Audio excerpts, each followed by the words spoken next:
السلام علیکم پیارے بچوں، کیسے ہیں آپ سب لوگ؟ امید کرتی ہوں آپ سب لوگ خیریت سے ہوں گے۔ میں مس ماہین، آپ کے آج کی اسلامیت کی ٹیچر۔ تو چلیں آپ سب لوگ اپنی اسلامیت کی بک نکالیں۔ ویری گڈ، یہ ہے آپ کی میری آسان اسلامیت۔ چلیں اب صفحہ نمبر 4 نکالیں۔ سب سے اوپر باب اول القرآن الکریم۔ آج کا ہمارا قرآن کریم سے سبق ہے، اور وہ کیا سبق ہے؟ جی ہاں، ناظرۃ القرآن، یعنی قرآنی قاعدے میں سے عربی حروف۔ آج کے سبق کا مقصد ہے عربی حروف کو صحیح مخرج اور تجوید کے ساتھ ادا کیا جائے۔ چلیں اب صفحہ نمبر 4 پر دیکھیں۔ سب سے اوپر ہم آج عربی حروف پڑھیں گے۔ بیٹا، عربی حروف دکھنے میں تو اردو حروف جیسے ہیں، لیکن ادائیگی کے وقت ان کا تلفظ بالکل الگ ہے۔ اردو میں ہم الگ طریقے سے پڑھتے ہیں اور عربی میں ہم انہی الفاظ کو الگ طریقے سے ادا کرتے ہیں۔ تو چلیں شروع کرتے ہیں۔ سب سے پہلے دیکھیں الف، با، تا، ثا، جیم، ح، خ، دال، ذال، را، ظ، سین، شین، صاد، ضاد، طا، ظا، عین، غین، فا، قاف، کاف، لام، میم، نون، واو، ہ، حمزہ، یا۔ تو دیکھا بچوں، یہ دکھنے میں تو بالکل اردو حروف جیسے ہیں، لیکن ادائیگی کے وقت یہ اردو حروف سے بالکل مختلف ہیں۔ سمجھ میں آیا بچوں؟ ان میں سے بعض حروف موٹے ہیں، یعنی انہیں موٹا کر کے پڑھا جاتا ہے، ٹھیک ہے؟ اور وہ حروف کل 7 ہیں، جیسے خ، صاد، ضاد، طا، ظا اور قاف۔ اسی طرح بعض الفاظ نرمی سے ادا ہوتے ہیں، جیسے ثا، ذال اور ظا، اور بعض الفاظ انہی میں سے سختی کے ساتھ ادا ہوتے ہیں، جیسے ظ، سین، شین۔ تو آپ کو سمجھ میں آیا بچوں؟ انہیں کس طرح سے ان حروف کو کس طرح سے ادا کیا جاتا ہے؟ امید کرتی ہوں بہت اچھے سے سمجھ آیا ہوگا۔ چلیں اب ہم آگے اپنے اگلے سبق کی طرف آتے ہیں۔ ہمارا اگلا سبق ہے حرکات۔ حرکات زبر، زیر اور پیش حرکات کہلاتے ہیں۔ جس حرف پہ زبر، زیر یا پیش کا نشان ہو اس کو متحرک کہتے ہیں۔ زبر کو فتحہ، زیر کو کسرہ اور پیش کو ضمہ بھی کہتے ہیں۔ ان کی صورت کچھ اس طرح ہے۔ یہ دیکھیں فتحہ، دیکھیں یہ ہے زبر یا فتحہ والے مفرد الحروف۔ مفرد کسے کہتے ہیں؟ مفرد ان حروف کو کہتے ہیں جو سنگل ہوں، یعنی کہ اکیلے ہوں، واحد ہوں، جیسے حمزہ زبر آ، با زبر با، تا زبر تا، ثا زبر ثا۔ چلیں اب آپ بھی پڑھیں میرے ساتھ آگے۔ جیم زبر جا، حا زبر حا، خا زبر خا، دال زبر دا، ذال زبر ذا، را زبر را، زا زبر زا، سین زبر سا، شین زبر شا، صاد زبر صا، ضاد زبر ضا، طا زبر طا، ظا زبر ظا، عین زبر ع، غین زبر غا، فا زبر فا، قاف زبر قا، کاف زبر کا، لام زبر لا، میم زبر ما، نون زبر نا، واو زبر وا، ہا زبر ہا، حمزہ زبر آ، یا زبر یا۔ تو تو سمجھ میں آیا بچوں کہ کس طرح ان کو ادا کیا جاتا ہے؟ اب ذرا نیچے دیکھیں، زبر یا فتحہ والے مرکب حروف، یعنی مرکب ان کو کہتے ہیں جو دو مفرد حروف مل کر الفاظ بنتے ہیں، ٹھیک ہے؟ یعنی دو حروف مل کے ایک الفاظ یا ایک لفظ بنتے ہیں. جیسے دیکھیں، سین زبر سا، لام زبر لا، میم زبر ما، اور اس کے سامنے یہ تین حروف مل کے کیا بن گیا؟ سلمہ. اور ان تینوں پہ کیا ہے؟ زبر. اسی طرح نیچے دیکھیں، دال زبر دا، خا زبر خا، لام زبر لا، یہ تینوں مل کے کیا بن گئے؟ دخلا. اسی سے برابر میں دیکھیں اوپر، قاف زبر قا، تا زبر تا، لام زبر لا، قتلا. اسی طرح آپ نے باقی حروف بھی جیسے نصرہ، جربا اور قرضہ ادا کرنے ہیں. تو سمجھ میں آیا بچوں آپ کو یہ سب آج کا؟ اسی طرح ہم آتے ہیں صفحہ نمبر 5 کی طرف. صفحہ نمبر 5 پہ سب سے اوپر ہے زیر یا کسرہ والے حروف.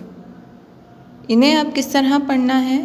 جیسے حمزہ زیر ای، با زیر بی، تا زیر تی، سا زیر سی، جیم زیر جی، حا زیر حی، خا زیر خی، دال زیر دی، ذال زیر دی، را زیر ری، زا زیر زی، سین زیر سی، شین زیر شی، صاد زیر سی، ضاد زیر ضی، طا زیر طی، ظا زیر ذی، عین زیر عی، غین زیر غی، فا زیر فی، قاف زیر قی، کاف زیر کی، لام زیر لی، میم زیر می، نون زیر نی، واو زیر وی، ہا زیر ہی، حمزہ زیر ای، یا زیر ی. تو دیکھا، صرف زبر لگا دینے سے ان کا آواز بالکل ہی چینج ہو گئی ہے. جیسے زبر لگا دینے سے بالکل آواز بالکل چینج ہو گئی تھی، اسی طرح زیر یعنی کسرہ لگا دینے سے بھی ان کی آواز بالکل مختلف ہو چکی ہے. ٹھیک ہے، اب آتے ہیں زیر یا کسرہ والے مرکب حروف. مرکب میں آپ کو بتا چکی ہوں، یعنی دو یا دو سے زیادہ الفاظ مل کے ایک لفظ بنائیں. جیسے حمزہ زیر ای، با زیر بی، لام زیر لی، ایبیلی. اسی طرح قاف زیر قی، دال زیر دی، میم زیر می، قدمی. ذال زیر ذی، کاف زیر کی، را زیر ری، ذکری. میم زیر می، سا زیر سی، لام زیر لی، مثلی. اب اگلا دو حرف آپ پڑھ کے بتائیں. جی ہاں، اگلا ہے شین زیر شی، خا زیر خی، را زیر ری، شخری. ایسے ہی فا زیر فی، سین زیر سی، قاف زیر قی، فسقی. تو سمجھ میں آیا بچوں کہ زیر یعنی کسرہ والے حروف مفرد یا مرکب کس طرح ادا ہوتے ہیں. اب آتے ہیں ہم پیش یا ضمہ والے حروف کی طرف. پیش یعنی جسے ہم ضمہ بھی کہتے ہیں والے مفرد حروف. تو انہیں کیسے پڑھتے ہیں؟ چلیں، حمزہ پیش او، با پیش بو، تا پیش تو، سا پیش سو، جیم پیش جو، حا پیش حو، خا پیش خو، دال پیش دو، ذال پیش ذو، را پیش رو، زا پیش زو، سین پیش سو، شین پیش شو، صاد پیش سو، ضاد پیش ذو، طا پیش طو، ظا پیش ذو، عین پیش عو، غین پیش غو، فا پیش فو، قاف پیش قو، کاف پیش کو، لام پیش لو، میم پیش مو، نون پیش نو، واو پیش وو، ہ پیش ہو، حمزہ پیش او، یا پیش یو۔ اب اسی طرح اس کے مرکب الفاظ حروف دیکھیں، جیسے نون پیش نو، زا پیش زو، لام پیش لو، نزلو، ثا پیش ثو، میم پیش مو، نون پیش نو، ثمنو، کاف پیش کو، تا پیش تو، با پیش بو، کتبو، قوف پیش قو، با پیش بو، لام پیش لو، قبلو، خا پیش خو، حا پیش حو، لام پیش لو، میم پیش مو، حلمو، سین پیش سو، را پیش رو، فا پیش فو، سرفو۔ ٹھیک ہے بچوں، سمجھ میں آیا یہ کس طرح سے ادا ہوتے ہیں؟ ان کے بھی صرف پیش لگا دینے سے آواز بالکل مختلف ہو جاتی ہے، ان کو ادا کرنے کا طریقہ بالکل مختلف ہو جاتا ہے۔ ٹھیک ہے، اچھا، تو سمجھ میں آیا آپ کو کہ ضمہ، فتحہ اور کسرہ کس طرح ادا ہوتے ہیں اور یہ اس طرح سے حروف پہ لکھے جاتے ہیں۔ ایک نظر سب دیکھیں ان حروف کو کہ کس طرح ان پہ زبر زیر پیش لگائے جاتے ہیں، اور آپ سب نے ان سب کو دہرانا اور یاد بھی کرنا ہے۔ امید کرتی ہوں آپ کو آج کا یہ اپنا پہلا سبق بہت اچھے سے سمجھ میں آیا ہوگا۔ چلیں اب ہم آتے ہیں ہمارے دوسرے سبق کی طرف۔ دوسرا سبق ہے ہمارا پیج نمبر نکالیں 16، اور ہمارا آج کا سبق ہے اس میں باب دوم، ایمانیات و عبادات، اور اس کا پہلا سبق ہے ہمارا توحید۔ توحید کے لفظی معنی کیا ہیں؟ معنی اور ہمیں آج مفہوم جاننے ہیں۔ توحید کسے کہتے ہیں؟ توحید عربی زبان کا لفظ ہے جس کے معنی ہیں ایک ماننا، لیکن کسے ایک ماننا؟ جی ہاں، یہاں توحید کے معنی ہیں کہ اللہ تعالیٰ کو دل اور زبان سے ایک ماننا، یعنی اللہ تعالیٰ اکیلا ہے، اس کا شریک کوئی نہیں ہے۔ تو چلیں سبق کی بلند خوانی شروع کرتے ہیں۔ توحید عربی زبان کا لفظ ہے جس کے معنی ایک ماننا کے ہیں۔ توحید سے مراد اللہ تعالیٰ کو دل اور زبان سے ایک ماننا ہے، اور اس بات کا یقین رکھنا ہے کہ اللہ تعالیٰ کا کوئی ہمسر نہیں ہے۔ ہمسر کسے کہتے ہیں؟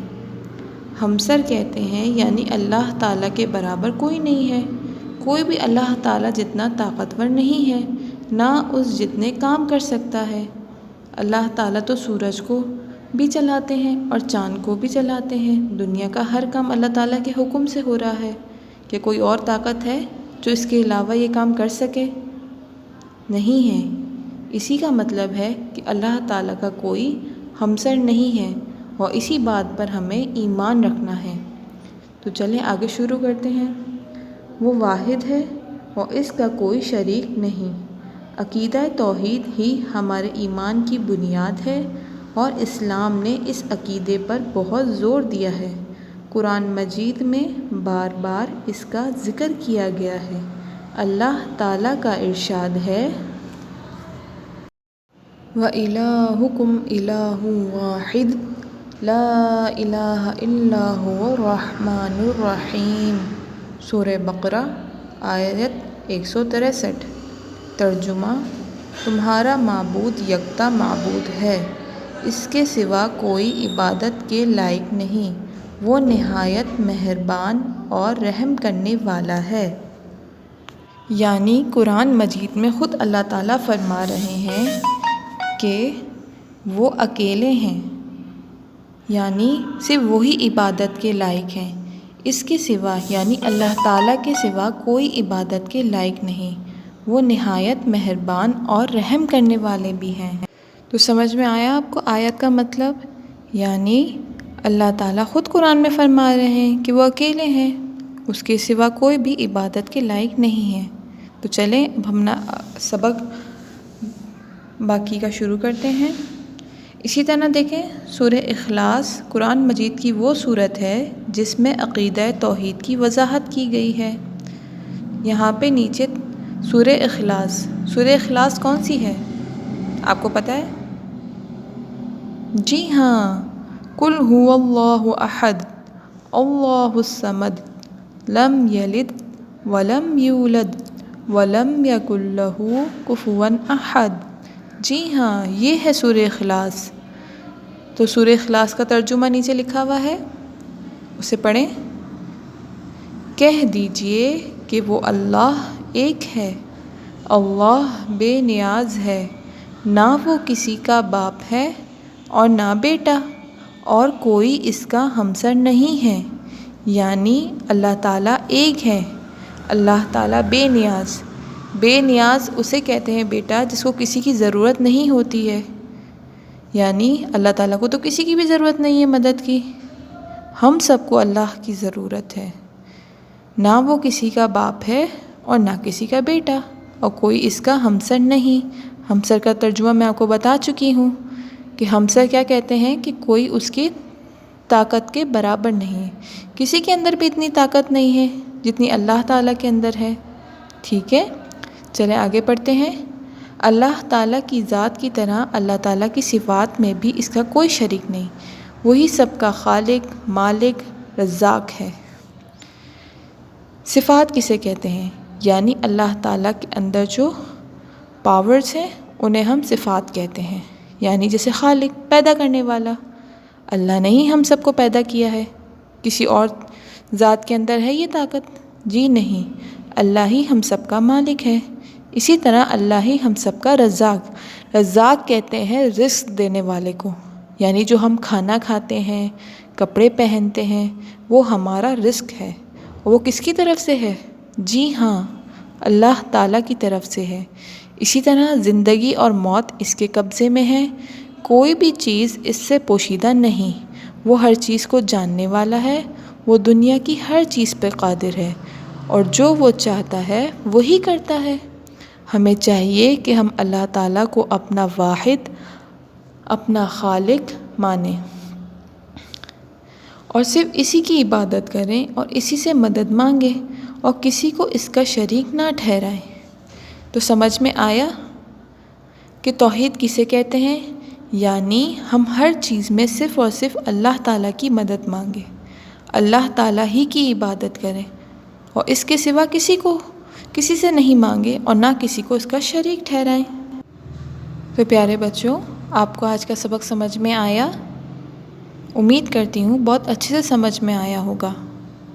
آج کے دونوں اسباق یعنی پہلا باب اول قرآن الکریم سے ناظرہ اور باب دوم ایمانیات و عبادات سے توحید، آپ کو ان دونوں کا مطالعہ کرنا ہے، یہ آپ کے گھر کا کام ہے۔